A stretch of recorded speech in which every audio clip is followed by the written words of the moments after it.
Ya, Saudara Iksan, silahkan nyalakan kamera Anda. Nah, gitu dong. Ya, Bang Iksan, apakah Anda seorang terima kasih Muslim? saudaraku ya. Ya, Terima apakah kasih. Saya bersyukur kepada Pak Edi sudah mewakili kami yang lemah-lemah ini. Ya, selalu sehat saudaraku. Di dalam nama Tuhan Yesus, terima kasih. Duh, ini Bang Iksan ini Muslim? Ya, saya murtadin. Oh, Murtadin saya. murtadin, sudah.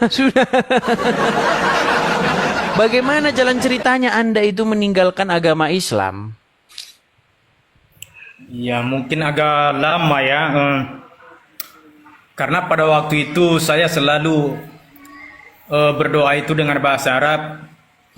Dan saya bisa baca huruf Arab itu, tapi saya tidak tahu artinya. Oh ya, Jadi, persis puji itu seperti Tuhan. yang saya katakan. Itu memang kenyataan, Bang. Jadi kenyataannya itu, banyak orang Islam itu pandai berbahasa Arab, mengulang-ulang bahasa Arab, tetapi tidak mengerti artinya. Kalau kata Ustadz Munzir Situmorang, katanya seperti keledai. Flipper, makasih Bang. Makasih Bang Flipper. Lama Bang Flipper tidak kelihatan. Jadi abang dulu seperti itu. Ngelihat, Ya, dulu baca-baca saya- tulisan Arab, kemudian saya tidak baca-baca. tahu. Ya, saya tidak tahu pada waktu itu. Jangan dulu nak. Pada waktu itu kan saya selalu ya mengucapkan ini. Mungkin bisa saya ngomong dulu Pak Silakan, Aris ya. silakan. Bismillahirrahmanirrahim. Alhamdulillahi rabbil alamin. Arrahmanirrahim. Malik yaumiddin. Iyyaka na'budu wa iyyaka nasta'in. Ihdinas siratal mustaqim. Siratal ladzina an'amta 'alaihim ghairil maghdubi 'alaihim waladdallin. Jadi salah satu ayat ini Pak Edis saya merenungkan ketika saya sudah memahami terjemahan tersebut. Dulu saya rajin ya, saya taat kepada Islam. Jadi saya menganggap yang saya baca setiap hari itu kata-kata yang mulia kepada sesembahan saya. Jadi pada waktu itu puji Tuhan ada yang suatu saya renungkan yang mana dalam kalimat ihdinas siratal mustaqim artinya tunjukkan kami jalan lurus. Jadi saya memahami itu berarti kalau saya setiap hari malah lebih setiap hari saya mengucapkan kalimat ini berarti saya dalam di jalan yang belok. Itu pemahaman saya. Jadi ketika itu tunjukkanlah kami jalan lurus. Berarti saya ini dalam keadaan jalan belok. Jadi saya mencari tahu di mana jalan yang lurus. Jadi saya baca di dalam itu saya jumpa ya di surah Al-Zukhruf 61 bahwa dikatakan situ inti dikatakan di situ Nabi Isa lah jalan yang lurus. Jadi ketika itu saya mencari tahu siapakah Nabi Isa ini. Saya mencari sebagai yang saya percayai bahwa Nabi Shallallahu Alaihi Wasallam bahwa dialah yang kami ikuti. Jadi saya anehnya dalam saya mencari ini saya tidak mendapatkan bahwa Nabi Muhammad yang lurus. Jadi dikatakan sini Nabi Isa. Jadi ketika itu saya cari ya siapa dia ini Nabi Isa. Jadi ketika itu pada itu saya baca ketemu di surah Al-Imran 45 dikatakan di situ Nabi Isa anak Maria yang kalimat atau firman Allah tapi yang terkemuka di dunia dan akhirat. Jadi saya memahami itu dikatakan di situ akhirat artinya kalau dia nabi berarti nabi akhir. Jadi tiada lagi selain dia karena dia akhir. Jadi ketika itu saya merenungkan lagi kenapa dengan pemahaman kami dikatakan bahwa Nabi Shallallahu Alaihi Wasallam adalah itu nabi terakhir. Jadi saya menjanggal. Jadi karena saya renungkan itu Pak Edis pada waktu itu, saya berpikir berarti daripada saya bingung saya mencari tahu siapa yang menciptakan langit dan bumi. Oleh karena itu saya mencari kalau ada yang mengaku saya yang menciptakan langit dan bumi berarti dia Tuhan udah pasti. Jadi pada waktu itu Pak Edis saya membaca ya di surah Al-Hadi ayat 3 itu bahwa dikatakan situ dialah. Jadi Al-Quran itu sebagai saya Muslim sebagai petunjuk dan oleh dengan di surah Al-Hadi ayat 3 ini dikatakan dia yang awal dan akhir, yang johir yang batin. Dan dijelaskan di ayat 4-nya itu, dialah yang menciptakan langit dan bumi dan segala sesuatu. Jadi saya mencari tahu siapakah yang awal dan akhir. Seketika itu ya, saya sudah mencari, saya baca hadis dan saya baca kitab lain. Saya tidak mendapatkan siapa dia yang awal dan akhir. Tidak pernah. Allah juga tidak pernah, aku Allah, aku yang awal dan akhir. Tidak pernah. Tapi saya mencari tahu Pak Edis. Mencari tahu pada waktu itu. Saya tidak pernah menemukan. Jadi saya mencari tahu di mana dia yang awal, siapa yang awal dan akhir. Jadi ketika itu saya percaya bahwa yang dikatakan di surah Al-Baqarah bahwa wahai Muhammad, diperintahkan Allah, wahai Muhammad, kalau kamu ragu-ragu dan bertanya kepada kitab sebelum kamu, yaitu Taurat dan Injil. Jadi di dalam keimanan saya tidak pernah saya menemukan Taurat dan Injil. Jadi oleh karena itu pada waktu itu saya mengikuti apa yang dikatakan oleh Al-Quran. Saya mencari di Injil, ya, di Injil yang mana di Alkitab kepercayaan orang Kristen. Jadi pada waktu itu saya cari. Ketika itu waktu saya cari muncul di surah kitab Wahyu 22 ayat 13 dikatakan dia dengan sangat tegas. Jadi Tuhan Yesus ini sangat tegas, dia mengatakan ya dengan tegas, akulah Alfa dan Omega, akulah yang pertama dan akhir, dan aku yang awal dan akhir. Jadi ketika itu saudara, pada waktu itu saya merinding ya, saya merinding. Kok dia yang mengatakan akulah, tapi bukan dia menunjukkan dialah, tapi dengan tegas akulah yang awal dan akhir. Jadi oleh karena itu saya penasaran pada waktu itu saya mencari di mana yang saya cari tahu ajaran Yesus yang diajarkan kepada umatnya yang mengikuti dia.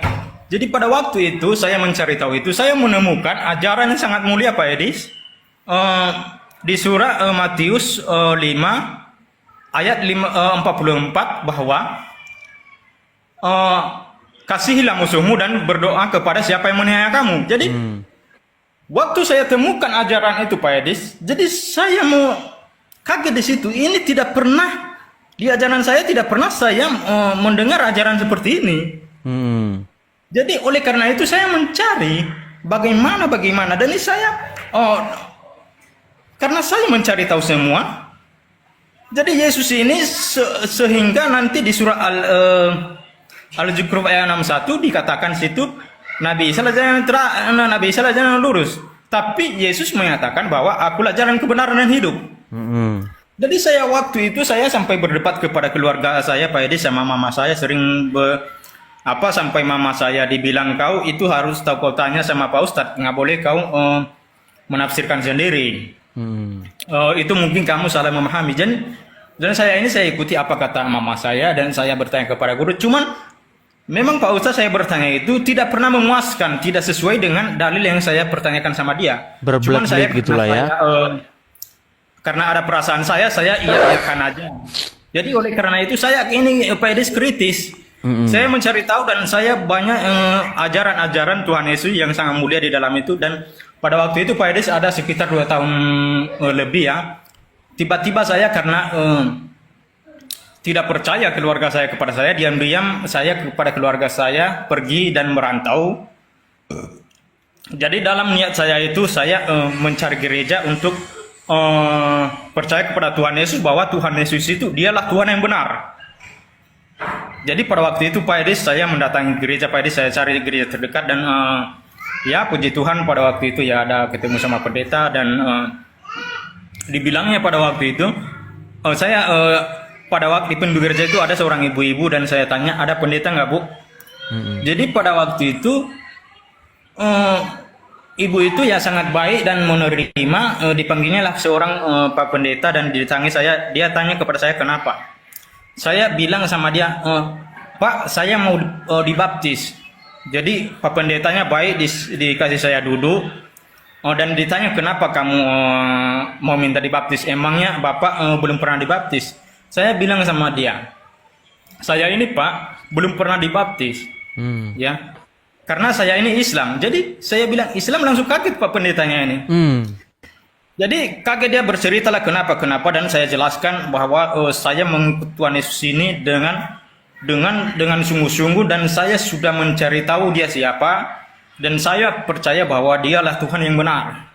Jadi oleh karena itu dijawablah oleh Pak Pendeta, oke saudaraku, kalau begitu, kalau memang betul lu percaya kepada Tuhan Yesus, tapi kalau sekarang kita tidak bisa, walaupun Bapak sudah percaya kepada Tuhan Yesus, tapi itu tidak bisa kami langsung terima begitu. Tapi harus kau melalui pengajaran dulu, harus tahu kau arti baptis, dan harus kamu mengenal Tuhan Yesus itu siapa sebenarnya. Jadi dalam waktu itu Pak Edes, saya jujur aja, pada waktu itu Pak Pendetanya bilang kayak gitu, tidak dibaptis. Jadi dalam pikiran saya ini kenapa saya ditolak Pak Pendeta? Apakah dia tidak percaya kepada saya? Jadi saya tidak tahu, karena di dalam keimanan saya dulu, asal ada orang yang datang ke masjid untuk percaya kepada Nabi Muhammad, hanya mengucapkan 2 kalimat syahadat udah sah. Jadi ini saya merasa ditolak pada waktu itu. Padahal bukan itu maksud Pak Pendeta, tapi pikiran saya terbelok pada waktu itu, berarti Pak Pendeta yang tidak percaya. Dan karena itu, karena saya sungguh-sungguh percaya kepada Tuhan Yesus, saya mengikuti apapun yang dikatakan oleh Pak Pendeta. Saya mencari tahu apa yang dimaksud pengajaran ini, dan pada waktu itu dijelaskan inilah arti baptis, perbuatan yang lama yang tidak baik dan ditinggalkan menjadi perbuatan yang baik. Itu yang diajarkan oleh Tuhan Yesus. Jadi pada waktu itu Pak Edes, saya diajarkan, saya dibaptis, dan saya merasakan waktu saya dibaptis itu Pak Edis, ya, ada kelebihan sesudah saya dibaptis itu dengan 1 minggu kemudian, ketika saya membaca ulang Alkitab, baru saya mengerti apa firman Tuhan. Jadi pada waktu itu belum saya dibaptis, walaupun saya diajarkan dan saya tidak pernah paham. Jadi ketika saya dibaptis ada berupa perbedaan Pak Edis. Jadi itu saya sekarang ini lebih sungguh-sungguh kepada Tuhan Yesus, dan Tuhan Yesus itu Tuhan yang benar. Tapi ngomong-ngomong Bang, oke, tapi ngomong-ngomong, ini abang bukannya lagi di masjid? Bukan, ini di rumah. Tapi rumahnya macam masjid rumahnya. Terus bagaimana tanggapan keluarga? Ya, tanggapan keluarga sampai sekarang saya, karena ini baru saya percaya kepada Tuhan. Memang udah lama saya percaya, cuman masih ragu-ragu karena masih belum berani kepada keluarga. Jadi karena ketika itu Pak Edis, karena saya sangat percaya Pak Edis, saya keluar Pak Edis, saya merantau dengan alasan saya, daripada saya berkelahi sama keluarga saya, lebih bagus saya diam-diam merantau. Jadi alasan saya merantau, dan itu niat saya untuk percaya kepada Tuhan. Jadi sampai sekarang saya Pak Edis, keluarga saya itu memang saya ditolak dan dikatakan bahwa kamu itu tidak waras dan apa. Itu kan Yesus itu kan manusia. Kenapa kau percaya sama itu, sama orang-orang Kristen itu? Jadi daripada saya istilahnya berdebat sama keluarga saya, makanya saya merantau Pak Edis. Saya mencari kerja, bekerja sama orang Pak Edis. Walaupun kami di kampung ada rumah dan ada kebun sedikit, tapi saya tidak peduli itu Pak Edis. Tapi bukan artinya tidak sayang sama saya sama keluarga. Tapi sayang, tapi saya prioritaskan Tuhan dulu. Betul. Harus lebih dekat Tuhan dulu, karena Tuhan itu bagi saya itu maha kuasa. Jadi ketika nanti itu karena saya percaya itu nanti saya percaya bahwa keluarga saya itu nanti akan dijamah oleh Tuhan Yesus. Jadi saya berdoa terus Pak Edis. Jadi saya keterbatasan saya ini Pak Edis, sampai istri saya sampai udah cerai kami ya. Jadi cerai masalah ini juga, dari keluarga saya tidak terima. Jadi anak saya itu masih di pesantren Pak Edis, masih di pesantren mereka saat ini, masih di pesantren Pak Edis, serius. Jadi karena Anda jadi Kristen, akhirnya istri Anda pun akhirnya meninggalkan Anda begitu. Iya. Waduh. Ya itu ya teman-teman ya, karena memang jadi anak saya ikut dia. Jadi bayangkan saja Pak Edis, pada waktu itu bagaimana mereka membenci saya itu Pak Edis. Ada sesuatu rezeki saya kemarin Pak Edis. Saya mau ngirim untuk nafkahi anak, tapi mereka menolak. Jangan kau kirim uang, kami bisa ngasih makan anak. Jadi bagi saya nggak apa-apa Edis. Selalu saya berdoa kepada Tuhan Yesus yang benar. Dan saya percaya itu akan nanti mereka kalau sudah besar tahu dia mana Tuhan yang benar, yang layak disembah. Jadi tahu dia Tuhan yang layak disembah. Itu aja Pak Edis. Salah satu pemicu Anda itu kok bisa-bisanya Anda itu akhirnya meninggalkan agama Islam itu sebenarnya gara-gara apa? Apakah juga gara-gara sering nonton-nonton diskusi atau bagaimana? Bukan. mungkin baru-baru kali ini saya menonton, jadi saya itu Pak Edis, tapi bukan saya mengaitkan, tapi intinya ini Pak Edis, kalimat dari surah Ahadi ayat 3 ini surah Ahadi 2, 3 dan 4 itu berkaitan, jadi saya mendalami itu Pak Edis, karena huwa itu Pak Edis, itu kan wal awalu wal akhiru. Jadi huwa itu artinya laki-laki yang lahir, itu artinya bahasa Arab. Dialah Jadi yang awal, ya. Pak Edis, Zohir itu mungkin di privat Pak Edis ya, tapi bukan, saya tidak mau menjelaskan di sini Pak Edis ya. Mungkin Zohir itu lahir kalau bagi saya, karena saya ada Al-Quran lama, yang kuno, yang sudah lama. Itu Zohir itu artinya terjemahannya dulu lahir, bukan Zohir. Lahir dikatakan di situ. Dia yang lahir, yang batin. Dan yang batin. Dia yang lahir dan yang batin. Itu dia Pak Edis. Gini Bang Ihsan. Ini banyak yang menuduh Anda ini katanya settingan, bahwa Anda itu ini hanya settingan, bukan Islam beneran. Gimana? Apakah Anda setuju kalau kita kasih naik satu Muslim? Ya, itu tidak mau saya berdebat Pak Edis. Cuman saya mengatakan kalau saya bukan Islam pasti saya tidak tahu membaca huruf Arab. Tapi kalau saya sampai sekarang memang saya tidak tahu bahasa Arab, hanya bisa membaca. Dan itu semua bisa saya hafal-hafal huruf Al-Quran. Kalau Yasin, tapi jangan semua ya, tapi yang pertama aja. Yasin wal Qur'anil Hakim, innaka laminal mursalin, ala siratim mustaqim, tanjilal azizir rahim, litunjira kama ma unjira abahum fahum ghafilun. Jadi saya jangan semua. Jadi jadi surah Al-Ikhlas. Sah ya, Muslim ya.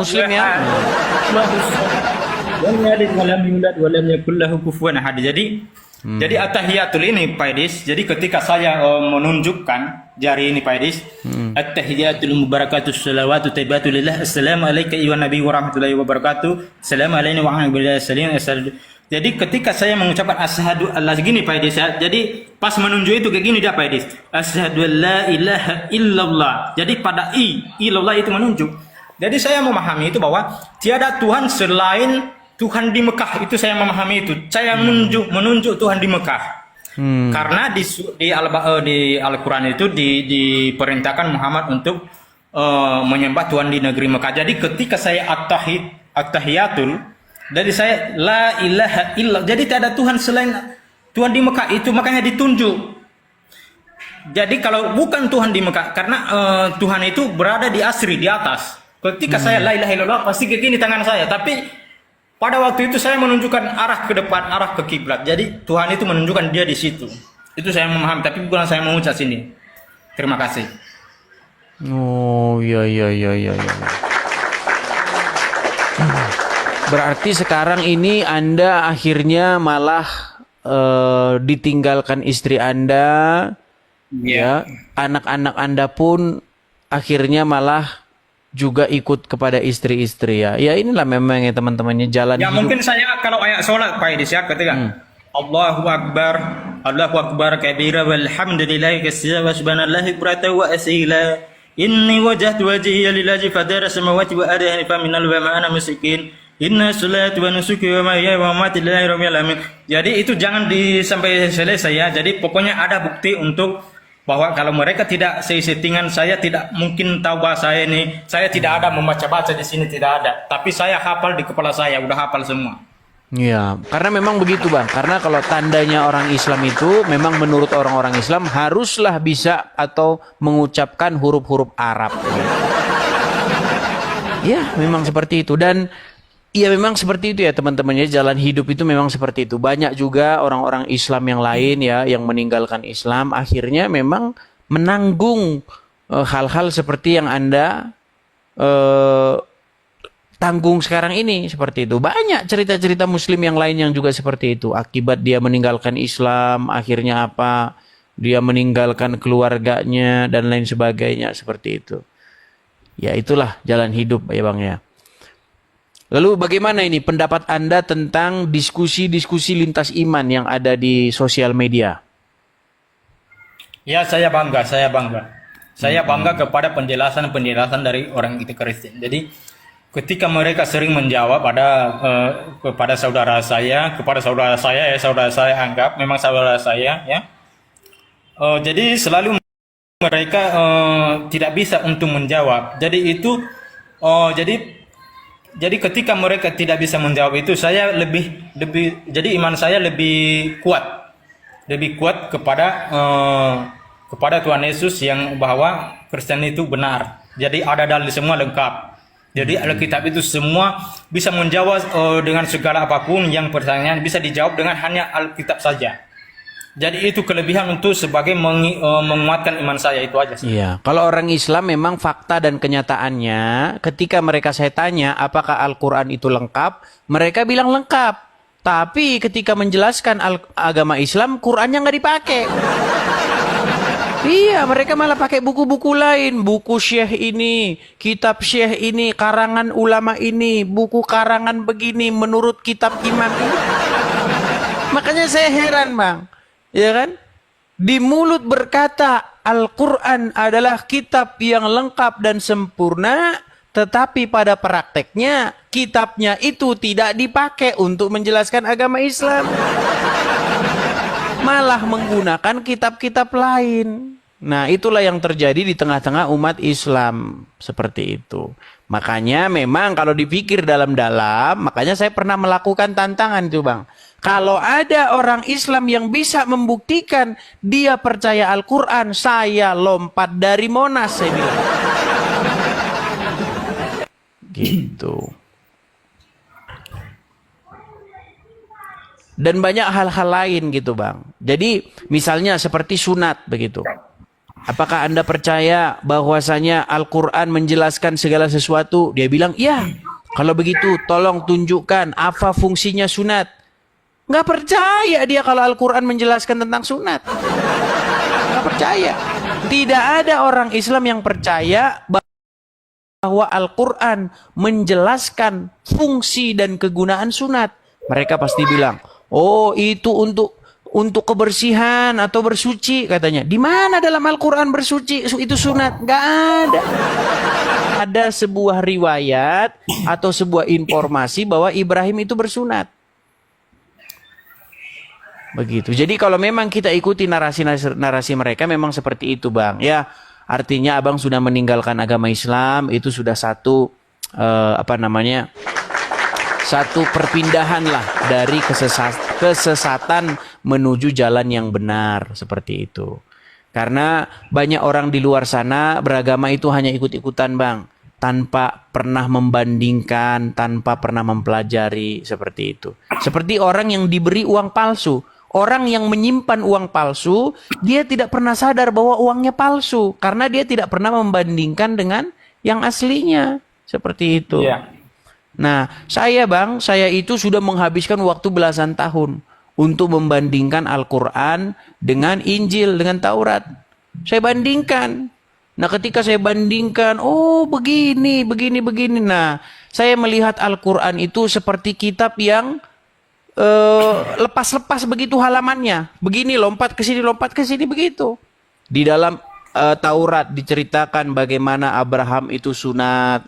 Kenapa dia sunat? Apa maksudnya sunat itu? Latar belakangnya apa? Ya kan? Dijelaskan semua.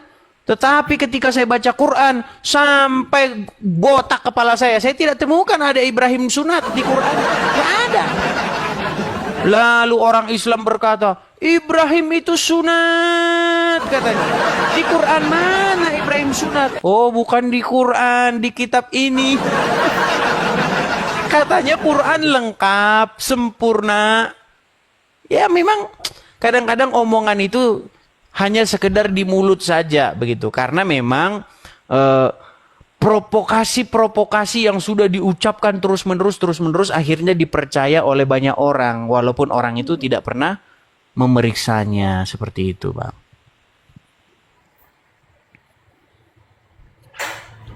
Oke lah, abangku.